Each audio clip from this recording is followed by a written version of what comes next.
Chers frères et sœurs en Christ, bien-aimés dans le Seigneur, amis et connaissances, grande est ma joie de vous retrouver une fois de plus en ce jour pour partager un morceau de vie de la parole vivante. Que la grâce et la paix de notre Seigneur Jésus-Christ vous soient immensément renouvelées. Voici la parole vivante.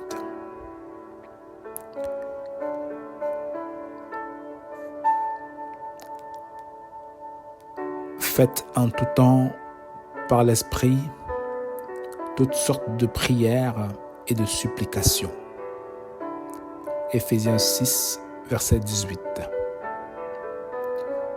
Faites en tout temps par l'Esprit toutes sortes de prières et de supplications.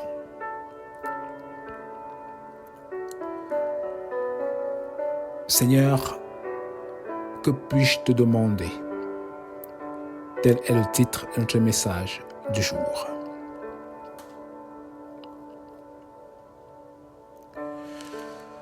La prière est une de ces disciplines spirituelles importantes qui nous garde connectés à Dieu. Prier, c'est parler à Dieu et l'écouter aussi nous parler en retour.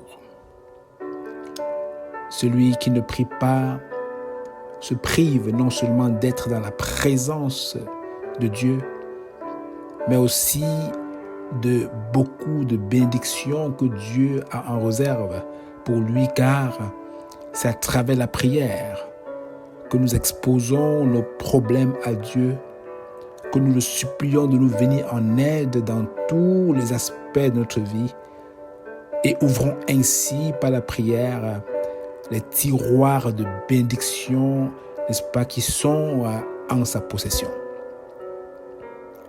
Il y a des choses, n'est-ce pas, que Dieu attend que nous lui demandions.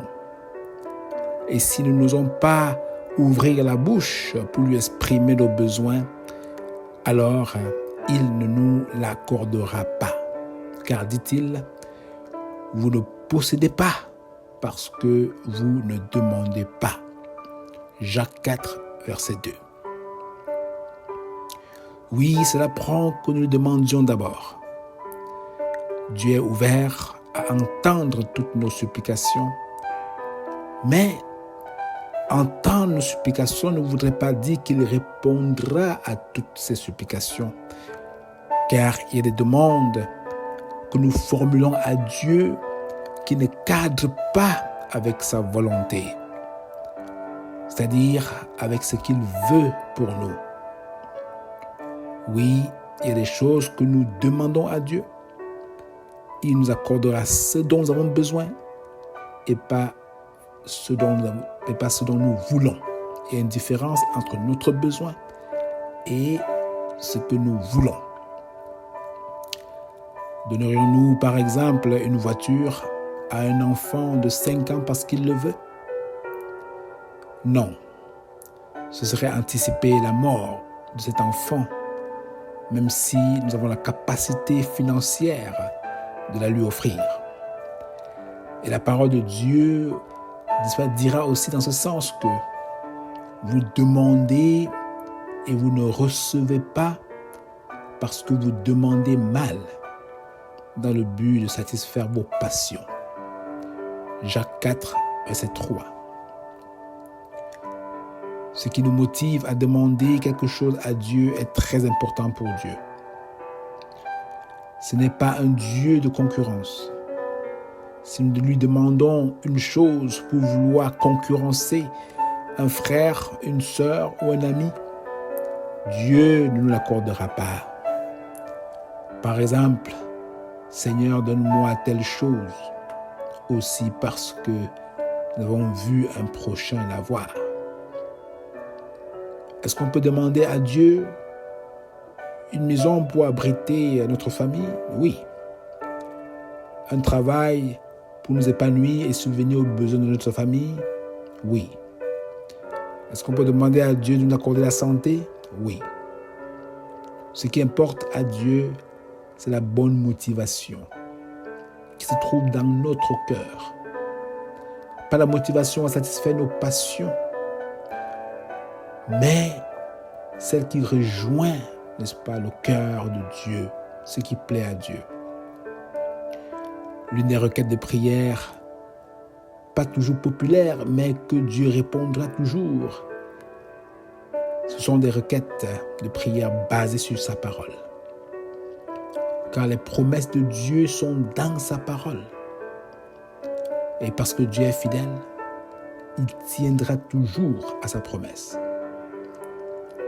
Les prières pour davantage le connaître, par exemple, et développer une relation personnelle avec lui, sont dans son cœur. C'est d'abord cela sa volonté, le connaître. Ce serait insensé d'aller toujours vers Dieu demander à recevoir des choses de lui et ne jamais lui demander de nous aider à mieux le connaître, à mieux comprendre sa parole et à mieux l'appliquer dans nos vies. Si nous ne demandons pas intentionnellement ces choses à Dieu, alors jamais nous ne les aurons. Nous demeurerons toujours des nains spirituels. Je souhaite donc, mon frère, ma sœur, au-delà de tout ce que nous pouvons demander à Dieu, formuler cette prière de l'apôtre Paul à Dieu pour vous et pour moi, afin qu'il nous comble aussi de tout ce dont nous avons besoin pour l'aimer et vivre pour lui. Écoutons cette demande de l'apôtre Paul à Dieu pour les chrétiens d'Éphèse. Paul pria en disant: je demande que le Dieu de notre Seigneur Jésus-Christ, le Père qui possède la gloire, vous donne par son Saint-Esprit sagesse et révélation pour que vous le connaissiez, qu'il illumine ainsi votre intelligence afin que vous compreniez en quoi consiste l'espérance à laquelle vous avez été appelés. Quelle est la glorieuse richesse de l'héritage que Dieu vous fera partager avec les membres du peuple saint, et quelle est l'extraordinaire grandeur de la puissance qu'il met en œuvre en notre faveur, à nous qui plaçons notre confiance en lui. Éphésiens 1, versets 17 à 19. Quelle prière de l'apôtre Paul. J'aime vraiment cette formulation de la prière de cet apôtre qui nous donne par son Saint-Esprit sagesse et révélation afin qu'on puisse le connaître, qu'il illumine notre intelligence afin que nous comprenions en quoi consiste l'espérance que nous avions en lui et notre héritage, etc. Mon frère, ma sœur, comment Dieu ne pourrait-il pas répondre à une prière comme celle-ci? Oui, il répondra. Et lorsque nous touchons le cœur de Dieu avec de telles requêtes, il est aussi capable de nous donner dans sa grâce toutes les autres choses selon sa volonté. Je me rappelle lorsqu'il lui a dit au roi Salomon: oui, puisque c'est là ce qui est dans ton cœur, puisque tu ne me demandes ni les richesses, ni des biens, ni de la gloire, ni la mort de tes ennemis, ni même une longue vie, et que tu demandes pour toi de la sagesse et de l'intelligence, afin de juger mon peuple sur lequel je t'ai fait régner. La sagesse et l'intelligence te sont accordées. Je te donnerai en outre, en plus, des richesses, des biens, et de la gloire, comme n'en a jamais eu aucun roi avant toi, et comme n'en aura aucun après toi. Que puis-je te demander, Seigneur? Que puis-je te demander, Seigneur? Je vais finir en disant, mon frère, ma soeur, le Seigneur connaît nos besoins. Il dit, fais de l'Éternel tes délices et il te donnera ce que ton cœur désire. Fais de l'Éternel tes délices et il mettra dans ton cœur ce que tu pourrais demander en retour. Et je t'exhorte aussi à davantage lire cette parole qui est à disposition pour connaître la volonté de Dieu et savoir quoi exactement lui demander.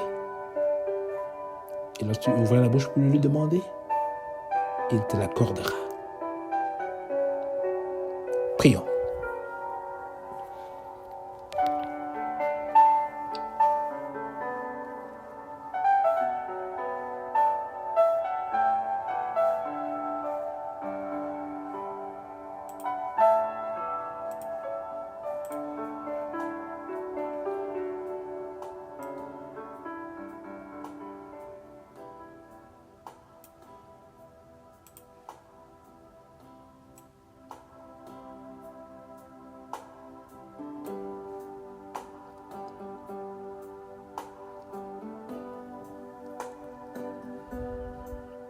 Père, nos cœurs sont pleins de besoins et parfois nous ne savons pas comment les formuler, Seigneur, pour que tu puisses répondre à nos doléances.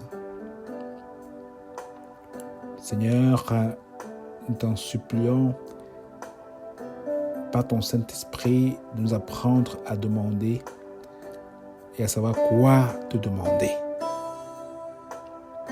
Seigneur, oui, nous te demandons, Dieu de notre Seigneur Jésus-Christ, le Père qui possède la gloire, donne-nous par ton Saint-Esprit sagesse et révélation afin que nous puissions te connaître mieux.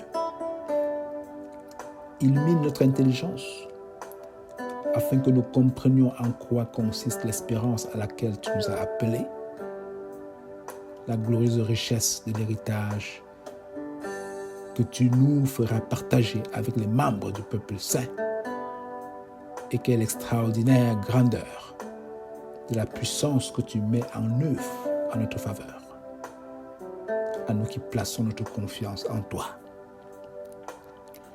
Oui, Père, au-delà de cette prière illustrée par l'apôtre Paul, nous te prions de combler nos autres besoins, Seigneur. Nos autres besoins que nos bouches ne peuvent formuler. Seigneur, je prie pour mon frère, pour ma sœur qui écoute présentement et dont tu connais son plus grand besoin, Seigneur. Je t'en supplie, pourvois selon ta volonté, afin qu'elle puisse ou il puisse, n'est-ce pas, s'en réjouir, car ta bénédiction ne s'accompagne d'aucun chagrin. Merci, Père, de nous garder ainsi, à cause de toi. Au nom de ton Fils Jésus-Christ, nous avons prié. Amen. Sois béni, mon frère, sois béni, ma sœur, et passe le mot, afin que d'autres aussi puissent se tourner vers Dieu pour lui exprimer leurs doléances de la bonne manière. Oui, je prie qu'il vous garde, qu'il vous protège et qu'il comble vos besoins au-delà de vos attentes. Merci de rester toujours connectés. Partagez, afin que d'autres aussi soient bénis. C'est une bonne manière de participer à l'évangélisation. Merci pour votre collaboration. Je vous aime. Et il y a quelqu'un qui vous aime plus. C'est notre Dieu. Soyez bénis, portez-vous bien et à très bientôt.